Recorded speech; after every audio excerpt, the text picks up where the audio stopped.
Un rêve et une réalité, 5 janvier 2026.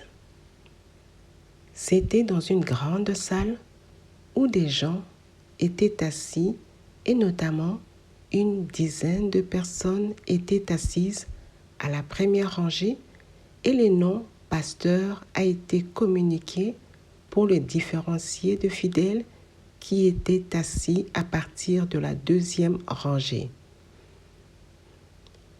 Une voix s'est faite entendre, invitant cette dizaine de pasteurs d'aller se mettre sur les côtés où les chaises étaient alignées pour eux à droite de l'estrade.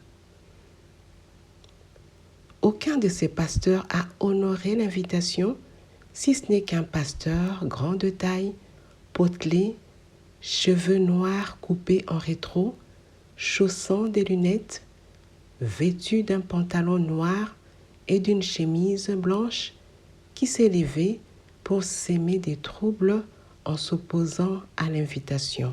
Voici les emplacements. Sur les côtés, il y avait de la lumière, tandis qu'il faisait sombre à l'endroit où étaient assis cette dizaine de pasteurs, et des milliers de fidèles étaient dans l'obscurité parce qu'ils étaient assis derrière ces pasteurs. Sur les côtés veut dire mis à part. Dans Actes chapitre 13 verset 2, il est écrit ceci: pendant qu'ils servaient le Seigneur dans leur ministère et qu'ils jeûnaient, le Saint-Esprit dit: mettez-moi à part Barnabas et Saul pour l'œuvre à laquelle je les ai appelés. Conclusion: aucun de ces pasteurs a été mis à part par Dieu et pour Dieu, parce qu'aucun d'eux est allé se mettre sur le côté. En effet, Dieu a délégué ses vrais serviteurs, ses vrais pasteurs pour édifier son peuple, mais malheureusement, les faux pasteurs se sont levés pour occuper le devant de la scène. De la même manière que vous vous êtes levés, Dieu s'est levé aussi contre vous, parce que c'est le temps de sa justice qui dit: on ne se moque pas de Dieu.